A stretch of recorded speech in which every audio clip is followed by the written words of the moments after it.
Welcome to Live, Laugh, Launch, the go-to-market podcast for everyone who brings products to life. I'm Katie Moss, and whether you're leading strategy, building campaigns, designing experiences, or figuring out how all the pieces fit together, this show is for you.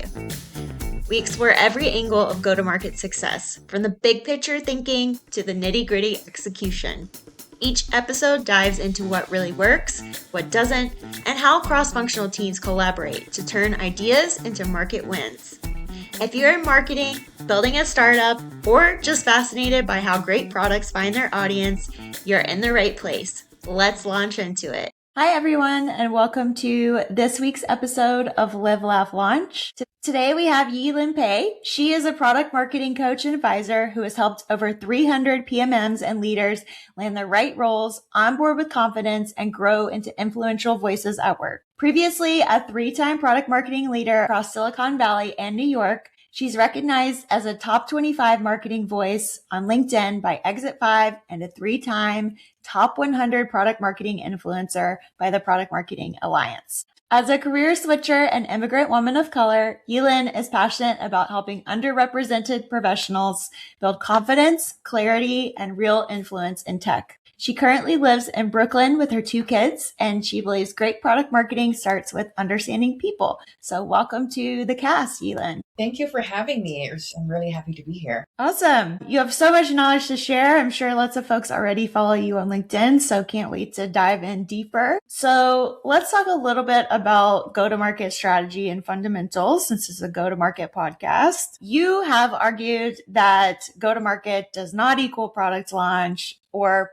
does not equal product marketing, and that PMMs can mistakenly see themselves as the quarterback of go-to-market.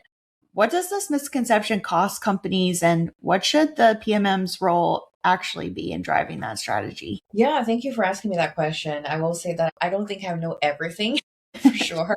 I always like to consider myself a learner, and I learn a lot from my own clients, to be honest, and also listening and reading other people's content.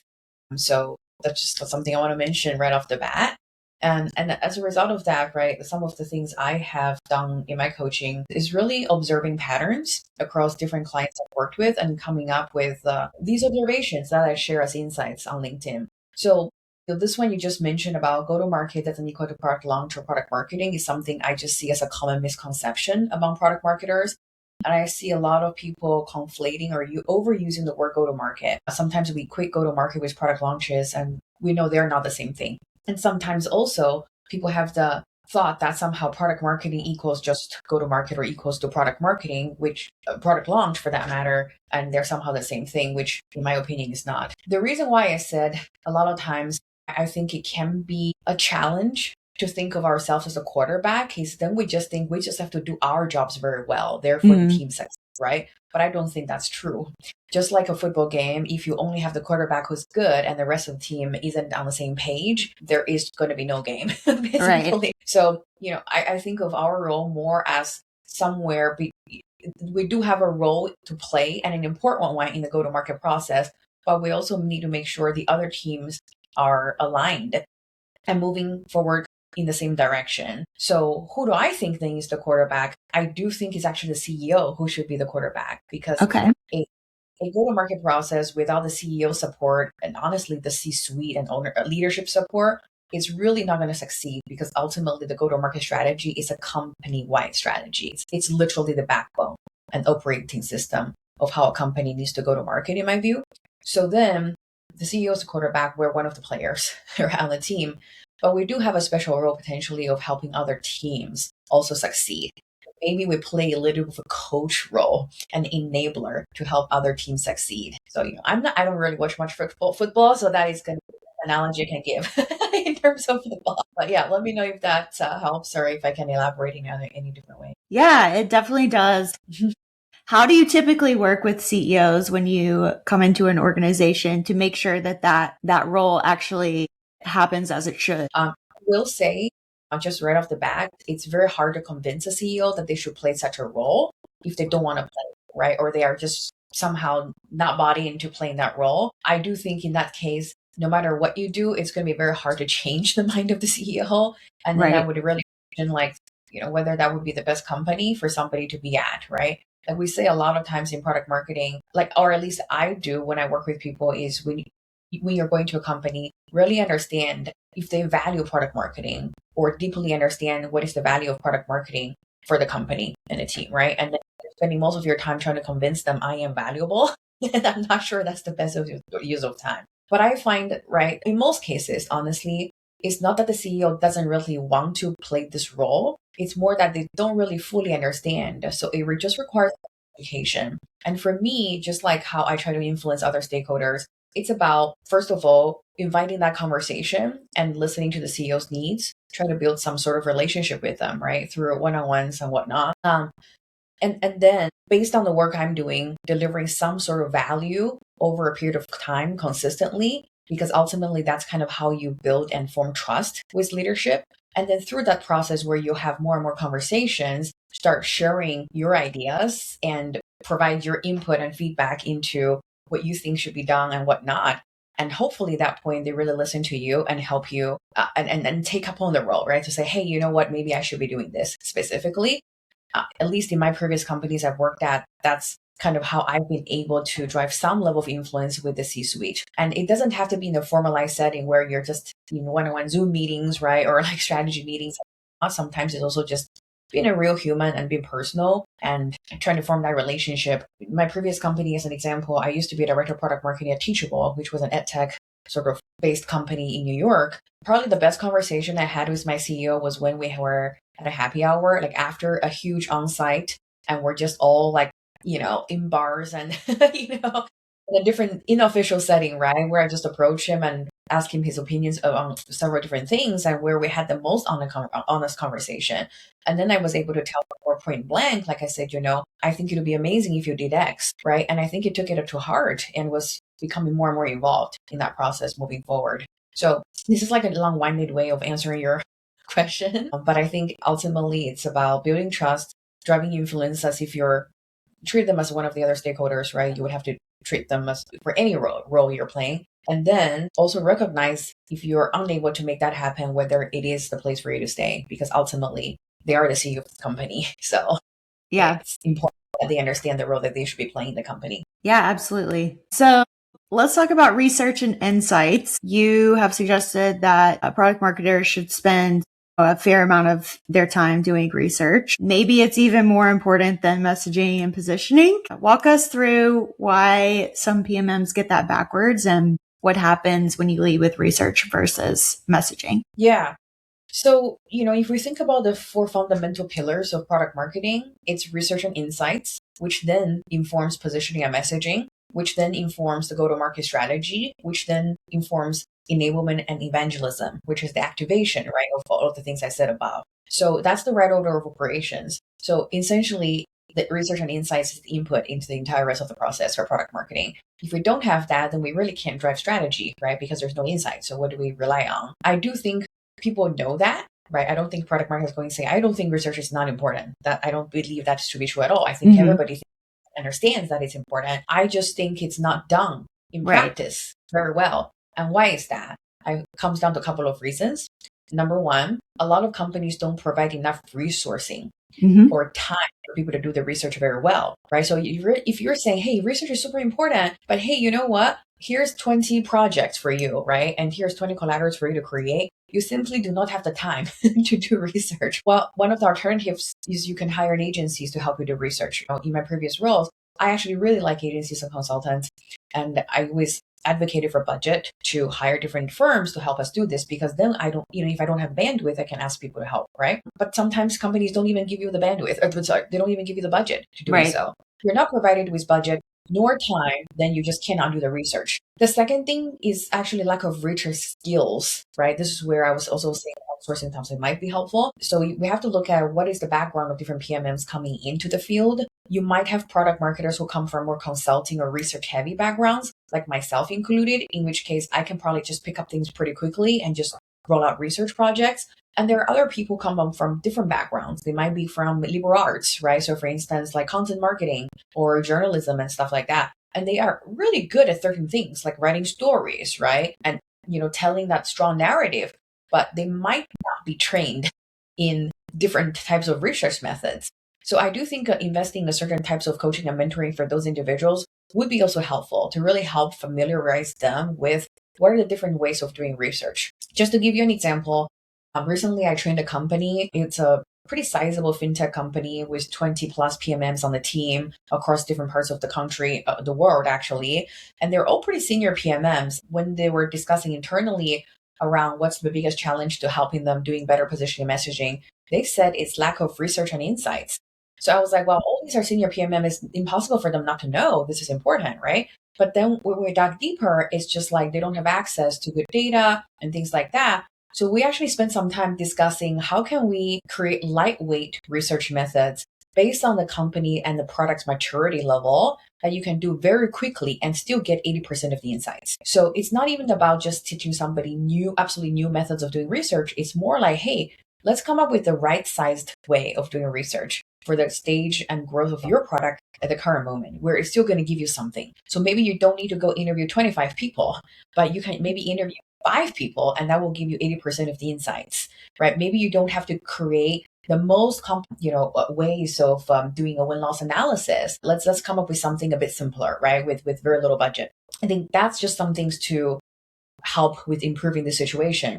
And then one of the second questions you asked me is what happens when you lead with research versus lead with lead with the opposite way, right? Obviously, the difference is huge. At the end of the day, what is the quality of output is what you see out there in terms of positioning, messaging, and so on and so forth. This is even more important now with AI taking over everything. In my mind, we're seeing so much messaging that is out there that's basically the same, because guess what? They all did their research with ChatGPT, right?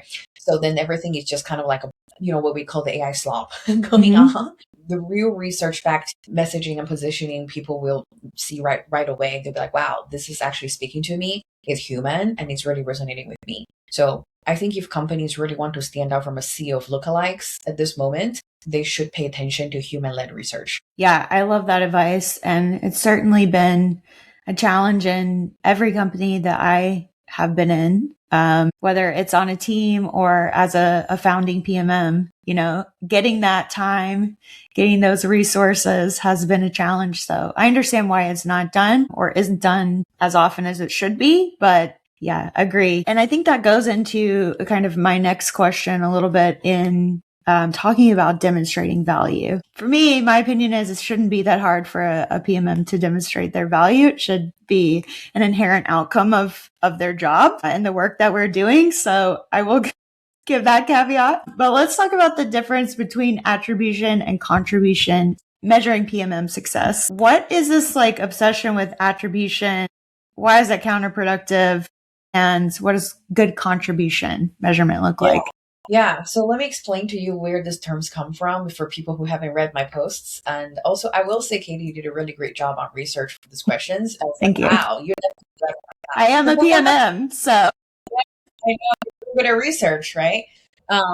So, this is one of the questions I get asked most often by PMMs or my clients who they're just like, hey, you know what? I'm struggling to show value at my work. So I'm trying to figure out what things do I need to measure and what do I need to show?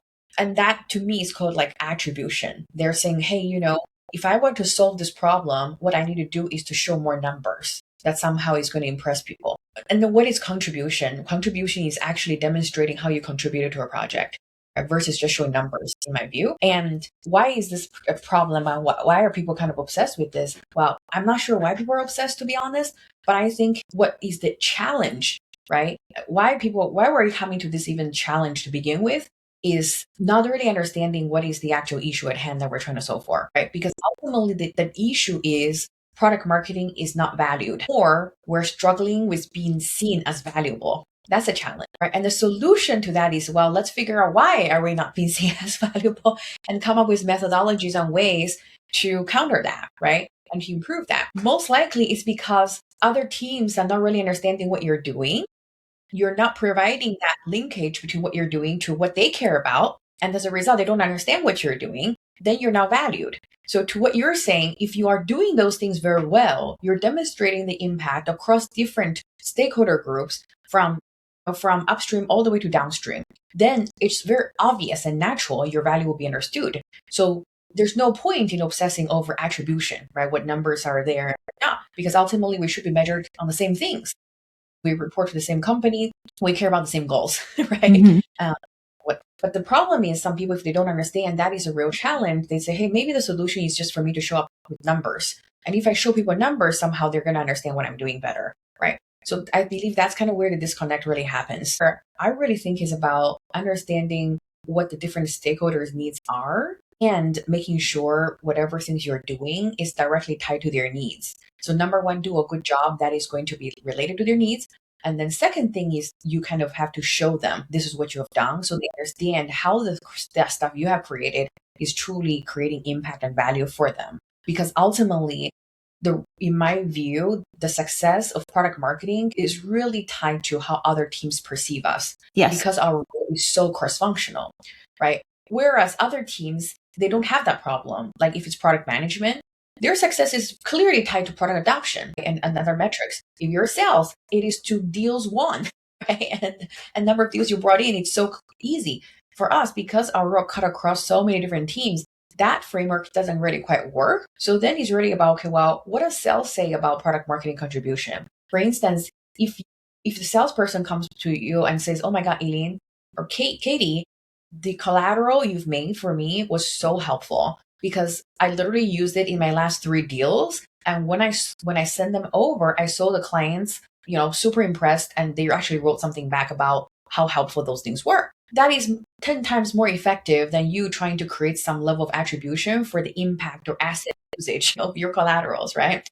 So I think ultimately shifting the focus to building better relationships and creating better things for your counterparts is the way to go when it comes to measuring our success. Yeah, absolutely agree. And I think, maybe PMMs get stuck in the attribution piece because oftentimes, not always, but oftentimes they're sitting on the marketing team, and marketing is all about, numbers, attribution, and data. And so it's like, okay, well, this part of the team, how do you quantify what you're doing? But totally agree with you. And I think those individual relationships are really what's going to get you the furthest. And when people see that kind of work that you're doing and it impacts what they're doing every day, that is a massive difference. So 100% I totally same page. You made a really good point about sitting on the marketing team. And I think that's certainly been the case, like even for myself, right? And many of my clients have asked me the same thing. They're like, oh, my team tracked this, right? But like, where's my stuff? Like, it's not even showing up in the marketing plan. Right. And that's what I tell them is like, this is where you actually need to go and tell your leadership to include things that you are doing. Mm-hmm. Product marketing, many of the stuff that we're doing as product marketers, they're not easily reflected in the marketing plan because number one, they might not even respond to one specific funnel stage, right? It's not like, oh, this thing helps with pipeline or that thing helps with sales conversion, right? It might help with everything. If you're thinking of a positioning messaging project, it actually helps across the funnel. So you can't just put it in on one box very easily, right? And then there's, of course, other things that are outside of the general scope of product of even marketing team. For instance, if you're working with product management, driving adoption or even upsells, those might not show up at all on the marketing dashboard because marketing might be responsible only for acquisition. This is where you actually need to have a real conversation with your head of marketing to say, well, actually, I'm part of your team and I am actually held accountable for helping customer success, driving more upsells. Let's just give an example, right? Perhaps that should be a shared goal with marketing. We should be discussing that with the customer success team, right? So don't let those kind of disconnects at your level stop you from having that higher level conversation. Because if you have disconnect here down there, that means it's going to be a problem up there, right? Because whatever you are doing has to be reflected at the level that's you're reporting into, essentially. So it should be something you really need to bring up and make sure it's captured. And one way that you really influence those other teams and gain that trust with them, especially on the product side that I've seen, is through your research, because the product team is hoping that, product marketing is going to bring them insights, data, customer information. Marketing team is also to some extent, other parts of the business, but definitely product can be super influential. How should PMMs collaborate with product teams on research without causing any like territorial issues? Yeah, that's a good one. Discuss this topic a lot with different people. I will say generally, I think it's helpful to just have a conversation with product management to actually understand the type of research that they do. Generally, product management research is pretty in depth. And it's very focused on the product side, right? So for instance, let's say they're doing competitive analysis. Most of the research work they're doing there would be to understand competition from a product perspective. For Right. instance, Features. compare. From a product marketing perspective, things related to competitive research that we capture that they are not. For instance, things about the market in general, the go-to-market motion and strategy of the competitor, their pricing and packaging, their advertising campaigns, for instance, right? Those things are generally stuff product management wouldn't look at all, but that's going to be very helpful for us in helping with go to market, right? As we kind of work alongside product management. So I think so if I were to summarize, right, I do think product management research is generally very product focused and more in depth, whereas product marketing research is more to have a broader coverage, like it shows more breadth and includes different commercial areas of the go to market process. So mapping that out clearly with product management and where you overlap and where you are distinct is going to be helpful. And then you can kind of create your own swim lanes on the research and then come together through insight sharing on a regular basis and see how each side can influence and support each other. One of the things I will also say is I've seen some companies do this, to take it to the next level is they would have specific teams now responsible for insights that's distinct from product marketing or a product management team. So it would be a single team that essentially is like a standalone team, right? It's called like insights team. And then they would do a lot of the research. And then they would, of course, collaborate with other teams like product marketing, product management, and whatnot, in sharing that insights and then helping that apply to different areas of their business. And then they will be part of the go-to-market process.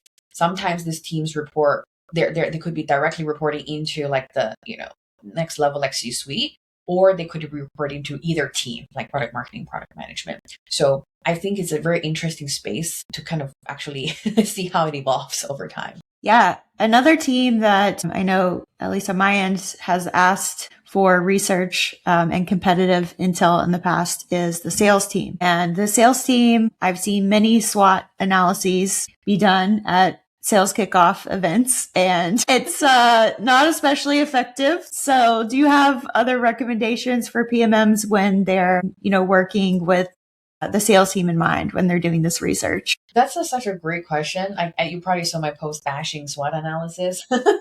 Yes. Because every time I see a SWOT analysis, I'm like, I'm sorry, I just have like a knee-jerk reaction where I go like, I just cringe a little bit. Not because it's necessarily like inherently bad. I just think it's something that has served its purpose, and it's, it started in the 1960s. It was invented in the 1960s, right? And the world has changed so much since that point. And this is unfortunately one of those things I feel like just doesn't serve the purpose of things today. My biggest problem with SWOT analysis is that it's not actionable. I have never really looked at a SWOT analysis and then be like, okay, what immediately clear, what do we do next? I can never answer that question. Right. I don't know for other people, but I could not answer the question if I look at SWOT. I'm like, well, what does it say about anything? Right? What do we focus? And then second, I do think it's very static. It's not something that is going to help you evolve over time very easily. I don't even know when people go back and revisit it, right? So then it's just going to be stale. And then I would say the last thing is it's actually quite opinionated and not rooted in facts, right? A lot of those things, the box when you fill out of what are our strengths, what are our weaknesses, I'm like, that's all. Where's the information backing that up, right? Yeah. So, and for sales, it's usually like just what they're hearing in the fields, right? So yes, exactly, right. And it's helpful you can bring specific deals, but the way it's framed, to be honest, like some of those boxes are limiting, in my view, to creating real action, honestly. So anyways, the way I'm thinking about SWOT analysis, first of all, I don't think we should be doing a SWOT analysis. It's really about what are we trying to achieve and what I call backwards research method, right? And that's what should be pretty much like all good research start from the end goal, which is what are we trying to achieve at the end of the day? Is the purpose to basically win more deals because we keep losing to a competitor? So we need more competitive intelligence on certain things. And that would help us better understand what is the input we need to help inform that decision. Is the purpose to create better differentiated messaging because we have a bunch of competitors coming up and nobody really seems to understand why we're better, right? Then that's a different type of research that we might need to do. As an example, one of the things I do during the positioning process, which is very similar to April Dunford's process, there is a step specifically, right, that asks for competitive alternatives, where we have to say, hey, if it didn't exist, who else would our customers use? That's a great exercise, right? That's what I call alternatives mapping. If you map out all the alternatives and then you map out all these different alternatives, focus on the different categories they're in, then you can isolate the features and benefits that is most differentiating for yourself, right? That's going to be very helpful of an exercise for you. A SWOT analysis is not going to help you at all in doing that, in getting to the answers, right? So I guess what I'm saying is that there isn't, in my view, I haven't found something that directly replaces a SWOT. I think it's really a multitude of different exercises and activities you can do that's tied to the specific purpose that's important for you. Yeah, totally makes sense. I love those competitive alternatives as well. That's a great call out because companies can sometimes get focused on this is the competitor that has, the product that's most similar to us, but that may not actually be your main competitor. For example, in CRM, your main competitor for small organizations that you're targeting could be a spreadsheet, not the other, small CRM alternative. So I think that's a great way to think about it. Yeah, I fully agree. This is always the most fun part for me when I do some workshops on positioning and messaging with clients as well. And this is always the most fun part because suddenly they have an aha moment. Yeah. Wait a minute, right? Like, why are we competing with all these people who are making the same thing as us when there's so many people and so many of our potential customers who are not using a single solution? Mm-hmm. So we're basically competing against, you're saying, the spreadsheets, the menu methods, right? Yep. And that's also like where no decision can come in and really kill your deals if folks are not using anything today. So that's definitely important to understand. So you have built several PMM teams and you're also helping folks level up in their careers. So I want to talk a little bit about the product marketing team framework and a career framework. So if we're looking at purpose, people, process, performance, the 4 Ps, what do leaders get wrong most when they're scaling those PMM teams? Yeah, such a great question. I did not come up with the 4 Ps. In some organizational literature, and I thought, oh, wow, what a framework, right? And 4 Ps, we all like 4 Ps. There's 4 Ps in marketing as well. So I thought that was a very neat way of thinking about things, and I've adopted it since then. I was reflecting on this question when you shared them with me earlier, and I honestly, there could be so many places where we don't watch out for, but I would say the process one, honestly, is the one that really stuck out to me. And it's not about not creating processes, right? It's not because a team just fails that you didn't create any process. I think it's a bit more nuanced than that. I think it's really about knowing when to create one and balancing between dictating your team and telling them this is the process to create with giving them the freedom to come in with their own processes. And I think it's like a really fine balance between those. Ultimately, you want to empower your team to really pilot, run the process, and then come up with that themselves. But then, of course, also providing with some level of guidance to say, okay, well, here's something you can go off with, right? And not just dream it up from your mind. And I think that's really the balance here. What I will say is I have noticed, honestly, with LinkedIn and many other places, and I might be a culprit of that myself, is there's now, I feel like an over-reliance and obsession with frameworks, right?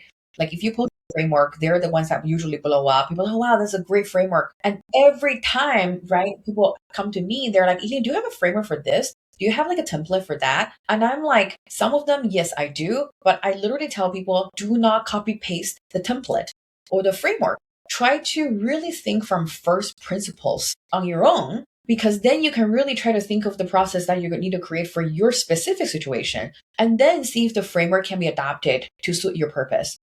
Don't just copy and paste those kind of things. So, again, this is like the fine balance that I'm talking about. Yeah, I think frameworks can often equal factory. And what I mean by that is your PMM team gets perceived as a factory of messaging, positioning, of battle cards, of documents that may or may not ever get used when you're following like this very prescriptive way of working. Ah. So yeah, just my opinion. I think it's true. And I think that's where I see the product launches have become like that. Right? Yeah, totally.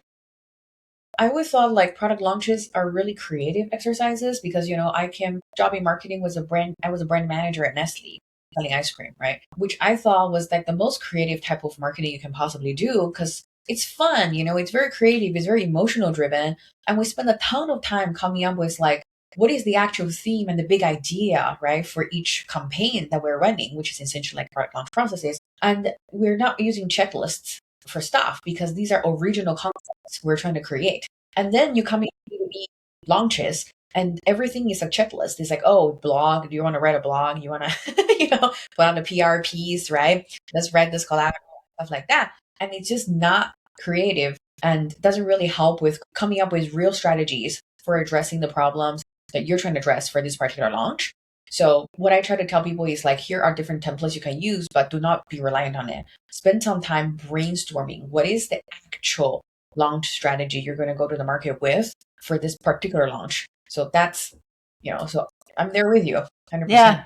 I think it's fine to have it in the background as like a starting place, maybe think about, I always say like, these are some things we might want to consider. Like we might want to consider a press release. We might want to consider, a nurture sequence or something, but that doesn't mean that that is set in stone just because it's in a launch plan or a framework. We don't have to be stuck with this. So let's talk about individual PMMs. Why do you advocate for T-shaped or pie-shaped PMMs over deep specialists at early stage companies, especially? That's a really good question. I think the number one thing first is to understand what early stage companies actually want. That's going to help them with outcomes, right? If you're an early stage company, you basically have nothing at that point. Like there's nothing built, right? So the skill sets you really need somebody to have is most likely horizontal rather than vertical specialization because you really need them to kind of do everything. And also at this point, you don't need somebody who is going to just come up with processes. It's actually too early for that. I do think it requires somebody to just roll up their sleeves, start building things and generating results. And then from those results, they can then test and see which ones can be formalized into processes and which ones then need to be reiterated so that is better and more suited for the particular stage of the company. So by definition, you need somebody who is pretty much good at everything, right? They have that breadth of skill set, that the full stack profile that you're looking for. At the same time, if somebody is just purely breadth, right? Like they're just kind of do everything kind of well across the board. They also just don't have the mastery to go deep on anything.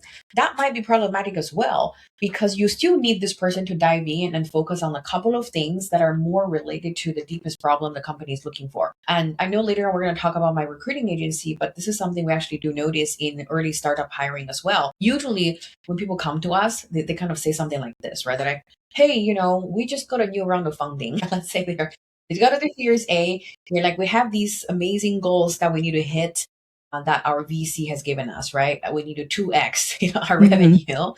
And when we dive deeper into where we have a problem, we while we have like set up a lot of different demand gen, channels, we don't have a great content marketing strategy, right? We don't have any great lead magnets or strong points of view to go to the market with. So we need somebody to come in who's a strong product marketer, who can build a lot of different stuff related to product marketing, but who especially has the skills to come up with very strong differentiated point of views and turn those into content. Yeah. Right. So they might look for that person, in which case the T-shaped person is somebody with a content depth and expertise, right? Who's a product marketer. I'm smiling because that's me. That's what I do. My background's in content. So yes. So it's so funny because I was like that as well. So from brand management, I went to content marketing and I went to product marketing. So I think we probably share like a very common path here. And actually that's how I got hired into my first founding PMM role, because because the leader was like, hey, we need somebody to create these big think pieces and we have no view on this. So I remember the first week on the job, I was writing this detailed guide. It was like 30 pages long.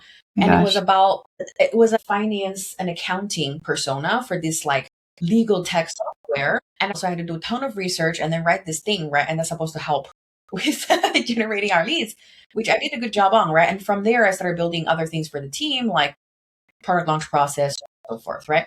But that doesn't have to be the only profile. There could also be companies that say, hey, you know what? We actually have really good content, but we need a product marketer who can come in and actually partner really well with our demand gen side and help rolling out campaigns, and they want somebody with a campaign and growth background to do that. And so that's another profile, right? But so you're seeing, like, here's what I'm saying. I don't think there's a single profile of product marketer that can survive or that can succeed or thrive in that early stage, part of the journey, but you do need something, right? You do need to know how to do pretty much across the board, and then you specialize in one or two things very well. I'll stop my spiel here and see if you have any questions. I love it. Like I said, that's exactly what I do. And that's what I've found in my consulting.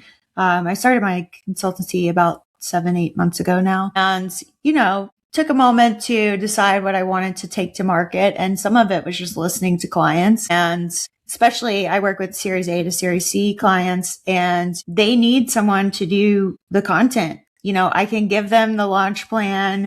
I can work on messaging, positioning, sales enablement with them and things, but they also need someone to execute because they don't have the resources to do that. And so the content background comes in really helpful there. So, and I think as a founding PMM several times myself, I think it's come in handy too, but I've definitely seen that demand gen side of things. And there are other sides too, like someone maybe comes from customer success, there's some good fits for them, or has a research background. There's a great fit for them as well. So absolutely. Yeah. And, there's some other interesting ones since we're on this subject, because I do think it's going to be super helpful for people listening, is like, some things I've noticed is another area is actually operations. Like they could be also very good at operating. So I advise a company called Novatic, and their head of product marketing used to be an operations person. Okay. And she's so good at this and just being very efficient at everything, which is actually a huge plus because she's doing so many things, right? So, and that's one angle. And then the other one is a partnership angle. So if you come from partner market alliances, that could be another angle, especially in DevOps focused companies, because usually a partnership angle is extremely important for developer focused tools. And that might be a great way to leverage your skills as well, right? So how many people have that experience, right? So anyways, my point is there's so many great things and superpowers people can bring to the table and make that their tea. Yeah, absolutely. Let's talk about your new recruiting agency, 3AM Recruiting. Tell me a little bit more about it. So, as we discussed earlier, I have worked for 4+ years helping people with finding jobs in product marketing and helping them grow in their roles in product marketing, right? More and more, as I kind of went through the process, I just realized if the company is not hiring right, then none of the work I do, to be honest, has the fullest impact, because then these people are just not going to, these companies, they don't realize how to really truly make these product marketers succeed.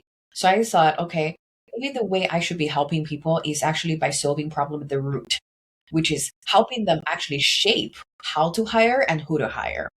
And so I started just kind of testing market signals. And honestly, it just kind of organically happened because on a regular basis, like at least every other week, some person reaches out to me, like a hiring manager would ask, hey, Lin, do you know candidates, with this profile? So I was just getting these organic requests, right? And then one day I just said it to Jonathan. I was like, are you getting these kind of requests? And blah, blah, blah. Like, I would just pick his brain because he's like very thoughtful generally. So he was like, hey, Lin, you should be doing this. And I thought about this too. And I said, why don't we do it together, right? Because we both have thought about it. And so that's kind of really how it started. So what it is that we basically help C to Series A startups hire their first like founding PMM. Basically PMMs with exact profiles we literally just went through, those T-shaped people, right?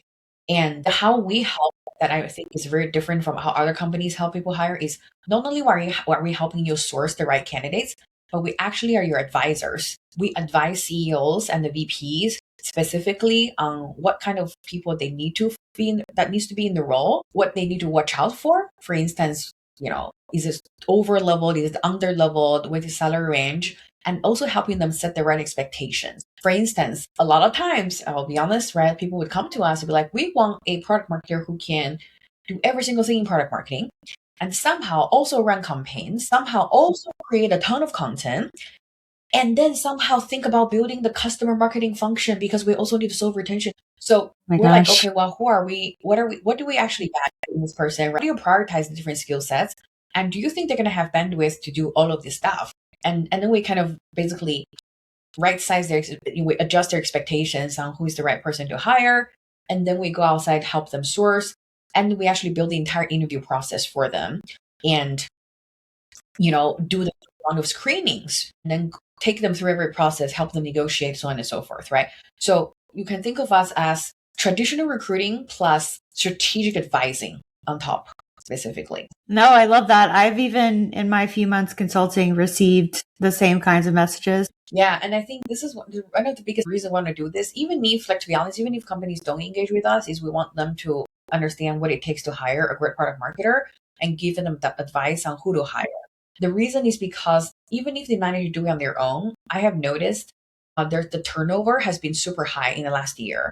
Yeah. Last year alone, I've had the most number of people, at least 15 or 20 people who have come to me to say they joined a company and then after 3 to 6 months, they were laid off or they were baited and switched, right? Like they're different from what they envisioned completely. And that's not what want to happen because it wastes time on both people's side and it creates tons of it's just not good for the industry and the field as a whole, right? So that's another reason why we're doing this. Yeah, love it. I think we have time for one more question here before we wrap up. If you could go back and give your younger self one piece of advice when you're making the leap from, what you studied in school to content marketing to product marketing, what would that be? Oh my gosh. I mean, I don't regret anything I've done. So I think it's just taking that bold step and move forward like I have. I feel like I'm the type of person who I'm pretty good at that, right? Which is why I have been able to make that decision. And so if it's other people who are listening right now and are thinking like, hey, should I be doing this or should I be doing that or whatnot, right? It's just that you should, and it's never too late to try something. And then the other thing I will say is if you fail, then it's information that you have learned. And if you succeed, then that's amazing, right? So in either case, whether you succeed or fail, you're essentially still succeeding because the failures teach you learning that you can apply so that you can succeed in the future. That's probably the thing I will say to myself. Yeah, love that. So tell us where we can find you. Do you have a website for recruiting, LinkedIn, all the things? Yeah, so I have my LinkedIn. You can definitely follow me, Ye Lin Pei, and I post content regularly on a weekly basis. And also you can find me on my website, which is courageous-careers.com. I also have a newsletter I publish on a monthly basis. And I just cover a lot of the things I've talked about in more depth. Yeah, that's basically it. Perfect. Well, thank you so much for joining today. It's been an absolute pleasure to get to chat with you more. Of course. Thank you so much for having me. All right. Thanks, everyone. Talk to you later. Bye-bye. Bye.